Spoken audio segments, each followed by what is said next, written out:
Comic book superhero movies are all the rage these days. These modern myths are packed with action, drama, and mind-blowing visual effects. A large part of the appeal for fans is spotting these seemingly invisible references that fly over the heads of casual moviegoers. Sometimes references in these films can be blatant and quite obvious. Other times, viewers have to keep their eyes peeled in order to spot them. Sometimes the references are not clear until months later. Here are 10 hidden references in superhero movies. Big Hero 6, Kamen Rider and Super Sentai masks. Big Hero 6 marks Walt Disney Animation Studios' first foray into the Marvel Universe. The film became a big hit and another successful installment of the second Disney Renaissance. The character Fred, who becomes Fredzilla, is a total fanboy. He has a man cave full of comics, toys, video games, costumes, and various memorabilia.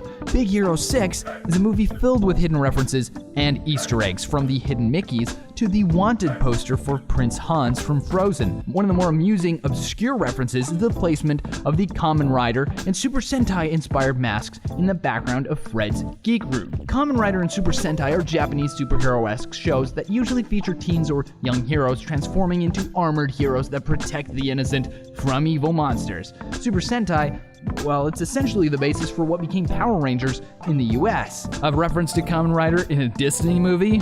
It doesn't get much better than that. The Dark Knight Rises, the Robin emblem.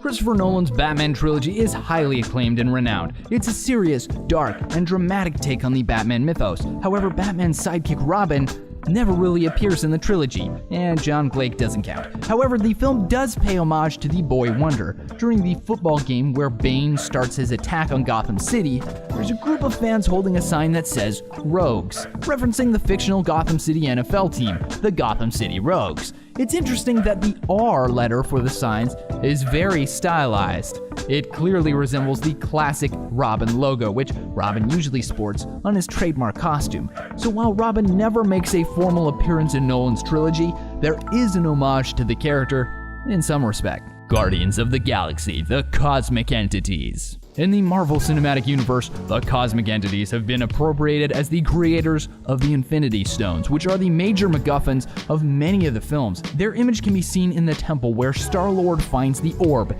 and in one of the holograms in the scene where the Collector explains the origin of the Infinity Stones.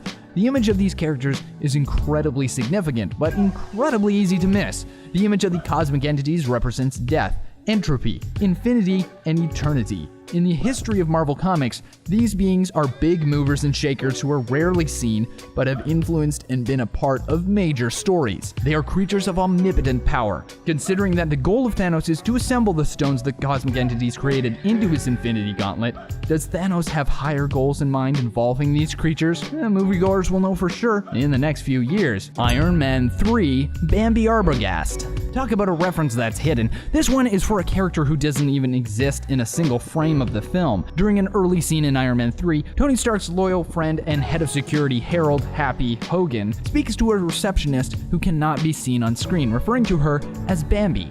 This is, in fact, a reference to the character Bambi Arbogast. The character made her debut in the comics in Iron Man number 118 in 1979, and she's been one of the stable characters of Tony Stark's revolving cast for years. Man of Steel, Blaze Comics.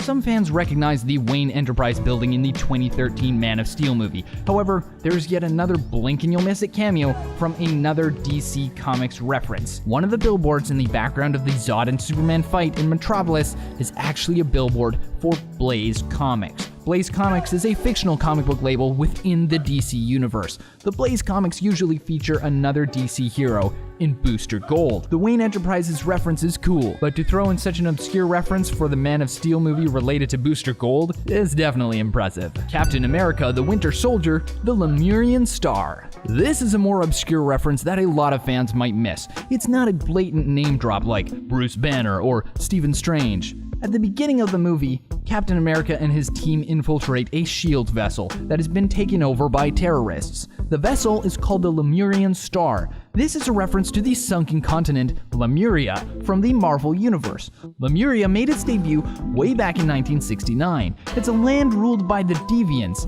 before it sinks. Lemuria has an association with another Marvel mainstay character in Namor, the Submariner. Namor hasn't got his own movie yet from Marvel Studios, but hopefully it's only a matter of time. The Avengers, Hugin and Munin. Brother Ravens, Hugin, and Munin are the servants of the Allfather Odin. They've been present in the comics since the late 1970s, and they made their Marvel Cinematic Universe debut in 2011. However, that was not the last viewers saw of Odin's feathery friends. The Ravens had a blink and you'll miss it cameo in the Avengers after Thor enters the picture and snatches his brother Loki from the Quinjet. Clearly, Odin sent Hugin and Munin to Earth to keep an eye on things and report back to him on Loki's machinations. The Avengers, Lady Death. At the end of the movie, Thanos' servant, the Other, expresses that challenging the heroes of Earth is an event that means courting death. Is that nothing more than an ominous prophecy or a line with a double meaning? To casual moviegoers, this line doesn't really have any deeper meaning, but comic fans who have read Marvel's Infinity Gauntlet know it's a clever reference. When Thanos made his debut in the Avengers, it was a major turning point. It signified that Thanos would become the MCU's big bad and ultimate evil. It also proved that death is not something Thanos fears. The idea of courting death is exactly what Thanos wants. Throughout history, death has been the muse and great mistress of Thanos. You see, in the Marvel Comics pantheon, death is actually a woman. Thanos constantly tries to impress and curry favor with her by annihilating galaxies and civilizations. Certainly destroying entire universes and killing billions in her name would impress the Grim Reaper, would it not? Unfortunately for Thanos, keeping Lady Death amused is an uphill struggle. And again, the course of true love never did run smooth, even between an alien tyrant and the living embodiment of death itself. In short, courting death is exactly what Thanos wants. Iron Man, Captain America's shield. Before the Marvel Cinematic Universe took shape, audiences were introduced to the fan-favorite adventure, Iron Man. This was ground zero for what would become one of the most massive undertakings in the history of filmmaking.